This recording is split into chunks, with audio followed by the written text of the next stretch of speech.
Bonjour à tous. Il y a quelques mois, ça doit faire 5-6 mois maintenant, j'avais fait un post sur ma chaîne YouTube, je l'avais mis sur la chaîne Telegram aussi.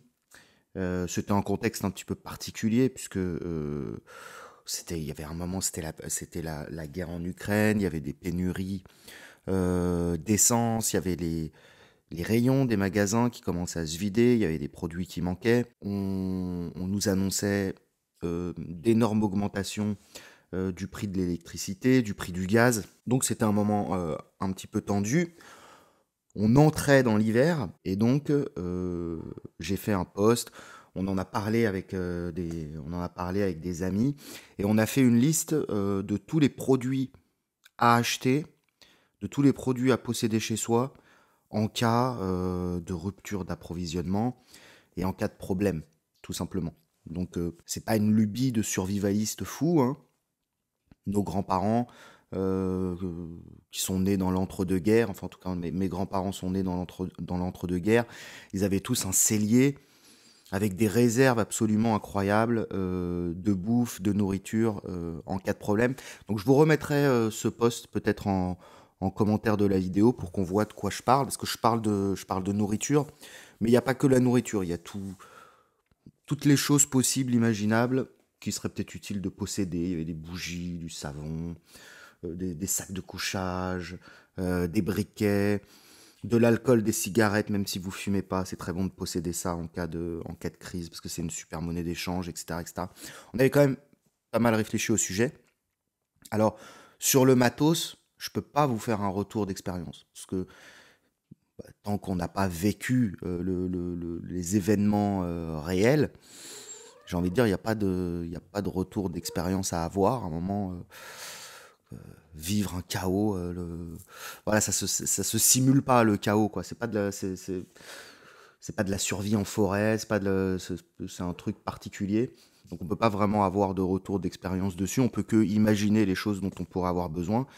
Et c'est que si l'événement se présente qu'on saura si on a raison. Par contre, sur la bouffe, on peut quand même faire un petit bilan de tout ce qui s'est passé. Avoir du stock chez soi, de nourriture, euh, ça fait très longtemps que j'y pense. J'ai toujours essayé d'avoir un peu de stock d'avance, etc., etc. Mais en le faisant vraiment, je me suis rendu compte que les stocks que j'avais c'était ridicule en fait, hein. Si on veut vraiment faire du stock pour 2-3 mois, ça représente vraiment des quantités euh, colossales, vraiment colossales de bouffe. Et c'est ce que je me suis toujours dit qu'il fallait faire. Ah, il y a des gens qui vont me dire non, ça ne sert à rien en cas d'effondrement du système. Alors déjà, moi, je fais pas ça dans une optique d'effondrement du système. Je crois pas vraiment à l'effondrement du système, mais qu'il puisse y avoir des zones de tension ça et là, oui, ça j'y crois. Donc il y a des gens qui vont me dire, bon, en cas d'effondrement du système, ce qu'il faut, c'est, comment on dit, une base autonome durable, quoi. Faut un truc où tu puisses produire ta nourriture en circuit fermé, etc., etc. Bon, oui, oui, d'accord, ça se fait pas du jour au lendemain, et c'est pas si facile que ça d'être autosuffisant en nourriture. C'est quand même balèze. Il y a des gens qui vont dire non, ça c'est pas du tout une bonne idée parce que si jamais justement il y a une situation un petit peu apocalyptique ou une situation de guerre qui se présente, tu vas tout de suite être une proie, être une cible. Ce qu'il faut, c'est faire des villages solidaires à la manière des abbayes.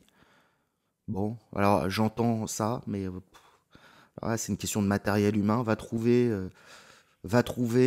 10 personnes de confiance solides avec qui tu peux monter ce genre de projet. Moi, ça me plairait, hein, même si l'apocalypse ne se produit jamais, ça me plairait. Mais je vois pas trop comment c'est possible. Il y en a d'autres, dédicaces à Pierre-Yves Lenoble, hein, qui vont me dire non, non, mais il faut se mettre tout de suite en mode pillard et cannibalisme. Ouais, oui, oui, oui. Peut-être, peut-être, peut-être. Ça peut être une stratégie de survie, effectivement. Pour les bobos urbains qui vivent en flux tendu, en faisant leurs courses au Dailymonop, et puis qui refont le monde en buvant des mojitos basilic en terrasse, bah eux, leur stratégie, ce sera peut-être de sucer des tubs. Et puis, si ça se trouve, ce sera une excellente stratégie eux survivront et vous, avec votre stock de connards, vous allez crever. On sait pas. Mais bon, moi je me dis, un petit stock de 3 mois de bouffe, c'est... voilà, histoire d'être prévoyant. Mesure de bon père de famille. Alors d'abord, pourquoi 3 mois? Bah, vu les quantités de stock que ça représente, c'est beaucoup, 3 mois. Peut-être que 2 mois, c'est suffisant. C'est une durée comme ça. C'est une durée que j'ai choisie de manière un petit peu arbitraire. On pourrait se dire, non, bah, faut 2 semaines de stock. Non, faut 1 an de stock. Mais 3 mois, dans ma tête, c'est suffisamment long pour pouvoir se retourner, pour pouvoir trouver des solutions en cas de crise. Euh, on peut faire beaucoup de choses en 3 mois. On peut trouver des filières. Et puis, 3 mois, bah, c'est peut-être le temps qu'il faut pour redevenir un barbare aussi, quoi. Donc, c'est à la fois long, c'est prévoyant, 3 mois, c'est une bonne période. Ça permet ça permet de se projeter un petit peu. Et en même temps, c'est suffisamment court pour être gérable logistiquement. C'est très compliqué d'avoir beaucoup de stock de nourriture chez soi. Et c'est cher à mettre en place. Et si jamais vous voulez vraiment posséder 6 mois, 1 an, 2 ans, 3 ans de stock de bouffe, j'en sais rien, en fait, c'est tout un mode de vie, quoi. C'est vous organisez votre vie autour de ça. Alors que 3 mois, c'est quand même une logistique légère. Donc moi, j'ai fait ça vers novembre, euh, un peu dans pas du tout la panique, hein, mais on va dire que j'ai fait ça dans la précipitation. Et j'ai fait énormément de conneries. La première connerie, c'est que 3 mois de nourriture, je le dis hein, depuis le départ, on ne se rend pas compte, mais ça représente beaucoup, beaucoup, beaucoup de stock et beaucoup plus qu'on ne se l'imagine. Ça fait, ça fait 250 repas par personne. Chez moi, il y avait 3 personnes, donc il faut compter 750 repas potentiels à stocker. Donc c'est beaucoup en termes de volume, et ça a un coût en termes d'oseille, c'est un petit investissement. Donc c'est tellement énorme que même en réfléchissant, même en faisant des listes, même en essayant de tout prévoir, je ne pense pas qu'au bout du bout, j'avais les 750 repas. J'ai dû, au maximum du stockage, j'ai dû en avoir 650. Et ce coût, surtout quand on fait ça dans la précipitation, comme je le dis, on va vouloir le réduire. On va vouloir le réduire. C'est tout à fait normal. Donc on va se concentrer sur des choses qui sont pas chères, sur des choses qui nous paraissent nourrissantes, etc., etc. Et là, faut pas se laisser raconter des histoires par tout ce qu'on voit sur les survivalistes qui sont hyper prévoyants, qui prévoient des choses des années à l'avance. Ça existe, hein. Bien sûr, il y a des gens qui fonctionnent comme ça, mais je crois que la nature humaine n'est pas comme ça. On pense à quelque chose, on y pense très longtemps, puis un jour on se réveille et on se dit qu'il est peut-être trop con de pas le faire parce que ce qu'on imaginait qu'elle allait arriver est peut-être en train d'arriver. Donc on se motive et on fait ça vite. À la faveur d'un événement, là c'était les pénuries d'essence, l'annonce de l'augmentation de l'électricité, peut-être des problèmes d'approvisionnement de nourriture, on voyait ça venir en novembre. Donc c'est ça qui m'a fait dire, allez c'est bon, je me bouge le cul, je le fais. Et cette manière de procéder, sous la contrainte, c'est humain, énormément de gens procèdent comme ça, et c'est source d'énormément d'erreurs. La première erreur, je vais essayer de ne pas passer trop de temps dessus, c'est le stockage. On achète beaucoup de nourriture, ça prend beaucoup de place, et on réfléchit pas nécessairement au stockage en amont.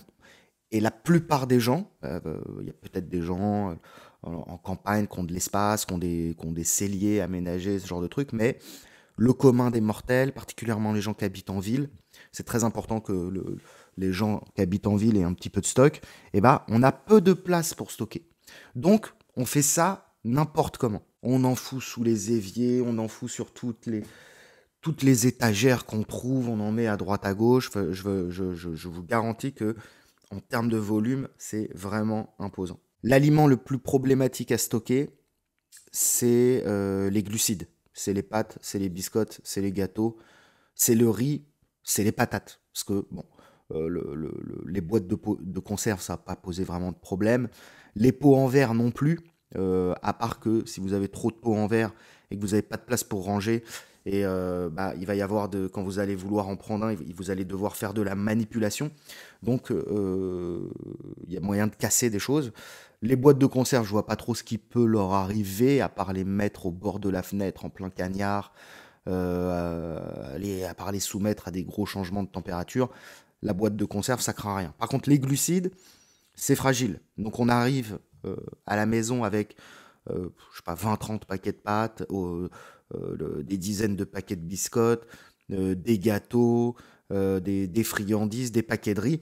Puis on va laisser tout ça dans son emballage d'origine, qui est en plastique ou qui est en papier, et on va entreposer ça dans les placards à l'arrache. Grave erreur. Grave erreur. Erreur que j'ai faite. Alors, cette erreur n'a pas eu de conséquences pour moi, mais j'ai une connaissance qui a fait à peu près la même chose en même temps que moi. Lui, il a stocké plein de céréales, des lentilles, ce genre de trucs. Il a fait ça sous un évier, dans une réserve, et ça a attiré les rats, les souris. Ça fout automatiquement tout le stock en l'air, puisque une fois qu'un rongeur a éventré un paquet de pâtes ou autre, c'est tout le paquet qui est contaminé. On sait pas, les rongeurs, ils peuvent pisser dedans, il peut y avoir des maladies, des germes. Il y a d'autres bestioles qui ont pu profiter de l'ouverture pour se glisser dedans, je sais pas, des fourmis, des cafards. Donc c'est foutu. Vous pouvez tout jeter votre stock à la poubelle si jamais ça a attiré les rats et les souris. Et en plus d'avoir tout ce stock qui est susceptible d'attirer des nuisibles, des cafards, des fourmis, des rats, des souris, une fois que ces nuisibles sont là, sont présents sur place, il va falloir encore les tuer. Et ça, ça peut être un travail de titan, quoi. Donc ça, c'est une vraie galère. Donc évitez-vous les galères. Ne laissez pas les glucides dans leur paquet d'origine. Il faut soit les mettre dans des gros bocaux en verre. C'est ce que font beaucoup de gens. Moi, je n'apprécie pas ça parce que je crois qu'il y a un risque de casse. Donc le mieux, c'est d'investir dans de gros Tupperware, hein, où vous allez vider le paquet dedans, ou alors des espèces de gros cartons de déménagement en plastique étanche. Je ne sais pas si vous voyez à quoi ça ressemble, enfin, ça se trouve très facilement, où là, vous pouvez mettre toutes les glucides dans leur paquet d'origine en refermant le carton. Et ça, faut y penser avant. Parce que quand vous avez fait vos 1000 balles de course, et que vous vous rendez compte que vous avez aucun contenant, que vous avez rien, ça peut être problématique de lâcher encore un billet ou d'aller encore s'emmerder à aller chercher des trucs. Ça vaut pour les glucides, mais ça vaut pour le lait, ça vaut pour la flotte. Pareil, les oléagineux, les paquets de cacahuètes, les noix de cajou, les fruits secs et tout ça, ça doit être protégé. Le lait en poudre, ça doit être protégé. Le thé, le café, ça doit être protégé.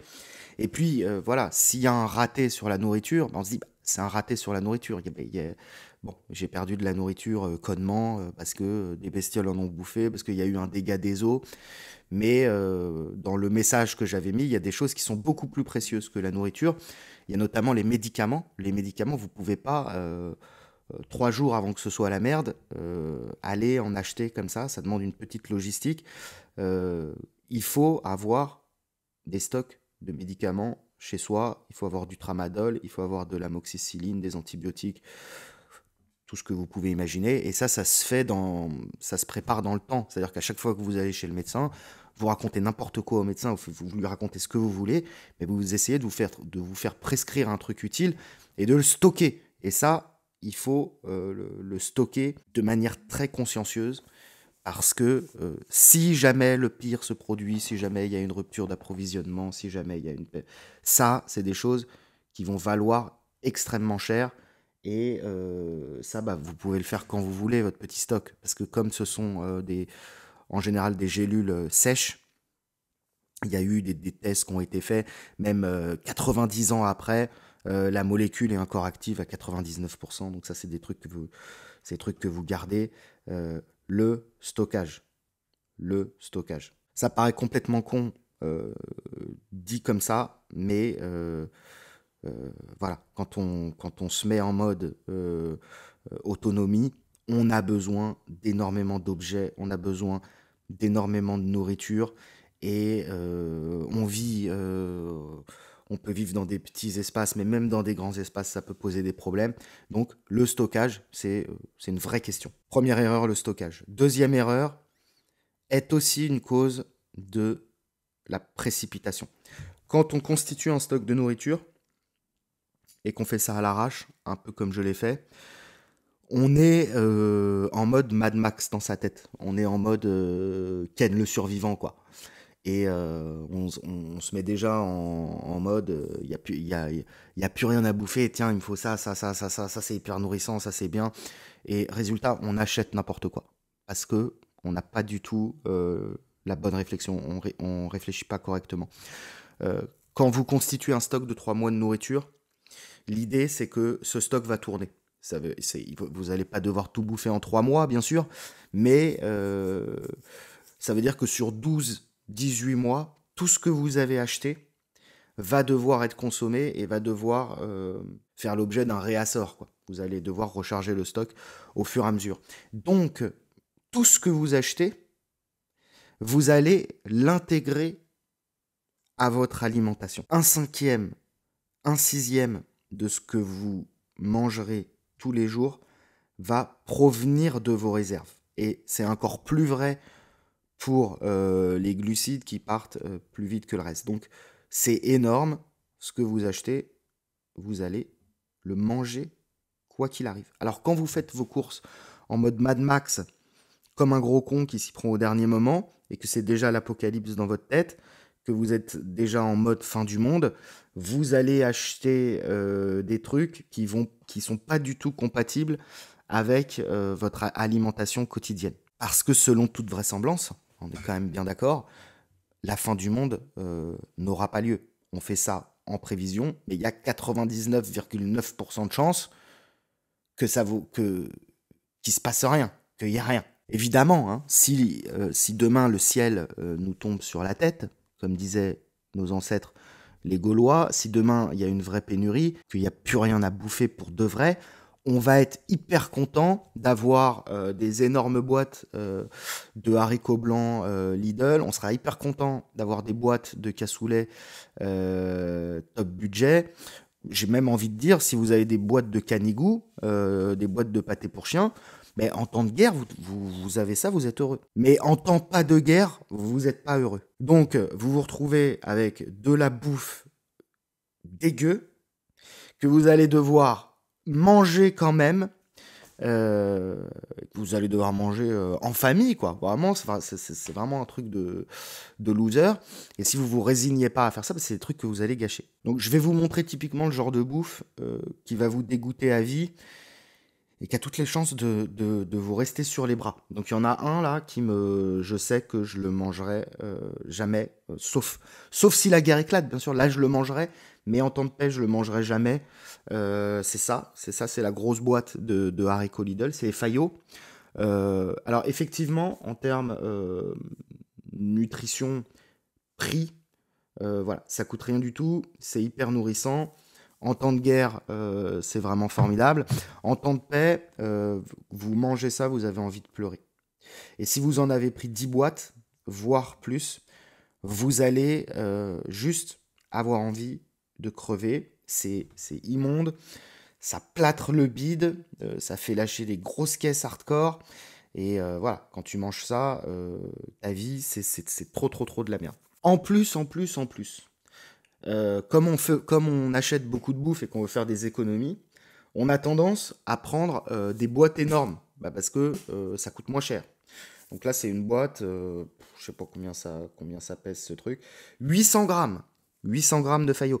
Vous allez jamais bouffer 800... oui, si vous êtes une famille de 7, si vous avez 5 gosses, oui, vous allez manger les 800 grammes de Fayot. Mais si vous êtes 2, 3, 4, vous allez jamais manger les 800 grammes de Fayot. Donc vous allez ouvrir la boîte, la foutre au frigo, devoir la ressortir pour manger le reste. Alors, déjà, quand vous venez de l'ouvrir, vous n'avez pas envie de la manger. Quand c'est resté 2-3 jours au frigo et que vous sortez ça, vraiment c'est hardcore. Vraiment c'est horrible. À bannir. Donc, prenez des conserves de qualité, c'est-à-dire soit des bons petits plats préparés. ça passe à peu près dans des dans des petits contenants. Faut que ce soit varié, je sais pas, vous prenez du coq au vin, des raviolis, des trucs, des machins. Soit vous prenez des petits légumes en boîte tout simple, ça c'est excellent, haricots, petits pois. Mais voilà, vous prenez pas le cassoulet premier prix, vous prenez pas des faillots à la tomate, vous prenez pas des trucs ignobles, quoi. Et comme je le dis, hein, bon, j'ai dit que j'allais mettre le post en commentaire de la vidéo. Je parle bien de boîtes. On parle pas de trucs surgelés, on parle pas de trucs qu'on peut mettre au congèle, parce qu'on part du principe que il peut possiblement y avoir une rupture d'approvisionnement. Donc si vous n'avez pas d'électricité, si vous n'avez pas un générateur là qui prend le relais de l'électricité, mais ça, il faut encore du pétrole, il se peut que vous n'ayez pas de pétrole. Donc on veut des choses qui ne soient pas surgelées, et on veut énormément de choses qui, en cas de vraie galère, puissent être mangées sans avoir besoin d'être chauffées, sans avoir besoin d'être cuisinées ou préparées. Ensuite, la viande, la protéine, quoi. Alors, là aussi, c'est ce qui va coûter le plus cher. C'est un nutriment essentiel. Ça coûte très cher. Donc, quand on fait des réserves, c'est absolument hors de prix.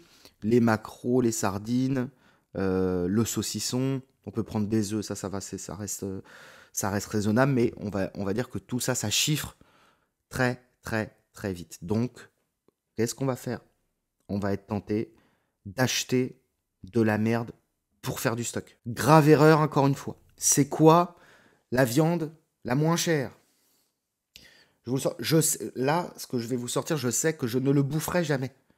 Jamais, sauf si demain il y a une guerre nucléaire avec des Terminators dehors, peut-être je la mangerai. Mais là, je la garde en souvenir, je la mangerai jamais. C'est la viande la moins chère, c'est le cornet de beef. Alors en plus, là, je vous ai sorti le truc dans le contenant le plus énorme qui existe. Donc ça fait vraiment un gros pâté. Bon, je pense que c'est le pâté de plus mauvaise qualité qui existe. N'achetez pas ça. C'est très économique.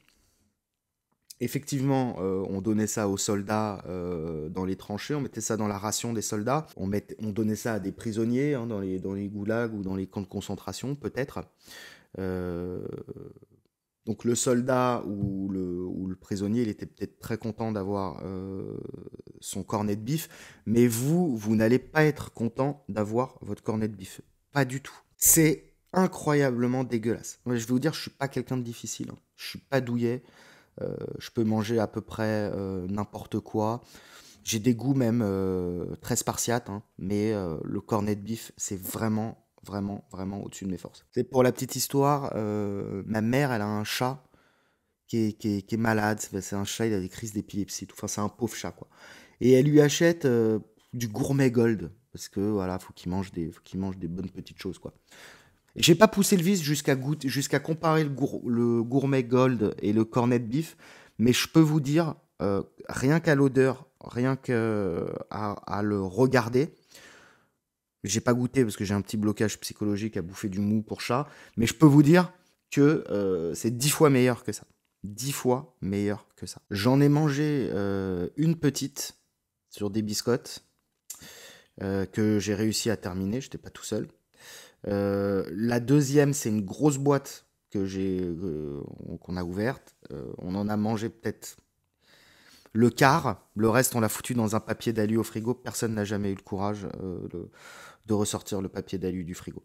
Voilà. Et pour les gens qui la voudraient, vous m'envoyez votre adresse en message privé. Je vous l'envoie par la poche. Je vous dédicace la boîte de cornet de beef. Plus jamais, quoi. Plus jamais ça. Autre connerie. On a tendance, pareil, précipitation, manque de moyens. On a tendance à prendre des produits à base de blé qui coûtent pas cher. Type biscottes blanches, les énormes paquets de biscottes, là j'en ai plus, hein, je les ai terminés. Type pâtes cuisson rapide, les pâtes qui se cuisent en 3 minutes. Type farine premier prix. Type soupe chinoise. Dramatique, les soupes chinoises. Donc, on achète tout ça parce que c'est pas cher et que pour très peu de sous, on peut avoir des stocks qui en jettent, quoi. Des stocks assez impressionnants. Mais c'est de la merde. tous les produits à base de blé pas cher, c'est fabriqué avec, je suis pas spécialiste, mais à mon avis avec du blé de très mauvaise qualité. En fait, c'est du gluten. Je pense que c'est du gluten à état pur et donc ça n'a aucun pouvoir nutritionnel. Ça ne nourrit pas. Vous prenez un paquet de pâtes de 500 grammes cuisson rapide, vous allez en manger une ration énorme et vous ne serez même pas rassasié. Et ensuite, vous vous sentirez mal. Vous prenez la même chose en pâte complète, vous faites 500 grammes, je vous garantis que à 2 ou 3 personnes, vous pouvez manger pendant 2 jours dessus. Et vous vous sentez très bien après. Donc en fait, vous ne gagnez pas d'argent. D'un point de vue nutritionnel, vous ne gagnez pas d'argent. Alors c'est vrai que j'ai peut-être une petite intolérance au gluten. Donc c'est vraiment, vraiment, vraiment des aliments que je ne supporte pas. Mais qui que vous soyez, vous mangez ça, tous vos organes internes sont en alerte. Ça vous nique le foie, ça vous nique le pancréas, ça vous nique l'estomac. Euh, Vous terminez votre plat de pâtes cuisson rapide, vous dormez pendant 14 heures d'affilée, vous avez des brûlures d'estomac, vous êtes en galère. En galère. Les soupes chinoises, petites pâtes, un petit bouillon lyophilisé. Alors oui, en termes de budget, si on considère que c'est un repas, ce machin, c'est imbattable, c'est clair. En termes de préparation, c'est formidable. À transporter, c'est excellent, parce que ça pèse rien. Mais je crois qu'en termes de qualité nutritionnelle, il n'y a pas pire que ça, quoi. C'est pas un repas, c'est dégueulasse, et c'est du blé pas cher du tout. Vous êtes vraiment, vraiment, vraiment pas bien. Donc pour les soupes, en plus, c'est bête, parce qu'il y a plein de soupes lyophilisées, type le minestrone, bouillon de poule, etc. Qui sont pas chères, qui sont très nourrissantes, qui sont excellentes, mais pas les nouilles chinoises, qui sont franchement dégueu. En mode fin du monde, la nouille chinoise, c'est imbattable, c'est formidable. Mais quand vous dînez en famille, devant la télé, et que vous mangez votre soupe chinoise, franchement, vous avez envie de pleurer toutes les larmes de votre corps, tellement c'est affreux, quoi. Donc, erreur que je ne referai pas. Je n'achète que des pâtes complètes, que du riz complet, que des biscottes complètes. C'est peut-être un peu plus cher à l'achat, mais c'est incomparable. Et comme j'ai dit, c'est pas plus cher puisque c'est 2 ou 3 fois plus nourrissant. Vaut mieux une biscotte complète que 4 biscottes blanches. Tout ce que vous achèterez pour faire votre stock, vous allez l'introduire dans votre alimentation. N'achetez pas des trucs qui vous pourrissent la vie. Dernière chose. Quand on a du stock chez soi, en fait, on a un supermarché chez soi. On a des petits pois, on a des haricots verts, on a du riz, on a de la bouffe à volonté et on a des trucs sympas. Moi, j'avais mis dans la publication, surtout vous achetez du chocolat, vous achetez des Kit Kat, des sneakers, des trucs qui vous font plaisir, vous achetez du rhum, de la bière. Parce que voilà, faut pas se laisser aller, même si c'est la fin du monde, faut pas se laisser. C'est important pour le moral, c'est une excellente monnaie d'échange. Donc, vous avez à disposition, vous avez des bons becs, vous avez de la picole, vous avez des gâteaux, vous avez tout ça. Et les 2, 3 premières semaines où j'ai fait mon stock, alors même que jamais ça m'arrive de boire tout seul chez moi ou de faire des. Enfin, je ne bois presque pas à part en société, quoi, quand je suis en famille ou quand je suis avec des amis. Là, à force de passer devant les cartons de bière empalés, à force de passer devant les bouteilles de rhum, à force de passer devant les gros paquets de sneakers et tout, eh ben, le soir, je me pétais une petite bière, je me pétais un petit verre de rhum, je me bouffais 3-4 Kinder Country et 2 sneakers. Et j'ai très vite arrêté, parce que dès que je fais des excès, mon corps subit, donc j'ai pris sur moi. Mais il faut savoir que quand on possède un stock de nourriture à la maison et qu'on a des trucs pas mal, il y a la tentation qui rentre en jeu. Donc il va falloir euh, savoir s'empêcher. C'est pas parce qu'on a plein de trucs chez soi qu'il faut se mettre à bouffer euh, comme un gros porc et à picoler comme un trou. Ce serait un petit peu con. Surtout que quand on en est à faire des stocks chez soi, etc., c'est que En plus, on est dans un délire où on veut quand même un peu être en forme et tout. J'imagine pas des gens complètement à la ramasse faire ce genre de truc. Donc en fait, vous foutez tout en l'air si vous faites ça. Alors, dernier point, bah, une fois qu'on a fait toutes ces conneries, qu'on a fait son stock en panique à l'arrache comme un débile, bah, le stock est là. Le stock est là. Donc maintenant, il n'y a plus à paniquer. Il faut juste, à chaque fois qu'on fait un peu de course ou à chaque fois qu'on fait un peu de cuisine, il faut renouveler le stock. Et si possible, le faire un peu plus intelligemment, parce qu'on a du temps devant soi. Donc, moi, ce que je vais essayer de faire cet été, principalement, parce que franchement, l'été, les ruptures d'approvisionnement, les problèmes, ça fait beaucoup moins. C'est vraiment c'est l'hiver qui est terrifiant. L'été, on peut toujours se démerder. Donc l'été, c'est le moment d'en profiter pour faire un peu de stock. Donc à chaque fois que vous faites des bons plats, bah, essayez d'en faire des conserves vous-même. Pareil avec des bons fruits et des bons légumes estivaux. Vous mettez ça dans des bocaux. J'ai vu qu'il y avait plein de trucs sur Internet, YouTube, pour faire des conserves de viande qui coûtent 3 fois rien. Et ça, c'est excellent. Vous pouvez faire en été, quand vous avez plein de fruits et légumes, que vous en avez trop, que ça coûte pas cher, vous pouvez faire de la lactofermentation. Ça, vous ajoutez ça à votre alimentation en hiver. Je vous garantis que c'est bien mieux que ça, hein. C'est mieux que ça, hein. Vous allez vous sentir, au niveau du transit et de l'estomac, vous allez vous sentir quand même vachement mieux, hein. Ça va agir comme un médicament. Donc profitez des beaux jours où on a envie de cuisiner pour faire du stock de qualité, parce que se constituer un stock à l'arrache, vous allez voir que vous allez avoir plein d'aliments qui sont pas terribles, parce que de toute façon, tout ce qui est en conserve, etc., c'est pas terrible, et donc vous allez devoir intégrer à votre alimentation des trucs vraiment, vraiment, vraiment pas terribles. Voilà, en gros, le retour d'expérience que je voulais vous partager. C'est une très très bonne expérience de faire ça. Ça oblige ça oblige à se structurer quand même dans sa tête, à se cadrer, à prévoir l'avenir, à prendre conscience de certaines réalités, qu'on a beaucoup, beaucoup, beaucoup de besoins et qu'on est très dépendant d'un système sur lequel on n'a pas d'emprise. Donc, essayer d'être prévoyant sur plusieurs mois, c'est vraiment quelque chose que j'ai trouvé formateur pour l'esprit. Donc, c'est une discipline de vie je vais essayer de continuer, que je vais essayer de continuer à avoir le plus longtemps possible. Voilà, je vous remercie de m'avoir écouté et puis je vous dis à très bientôt.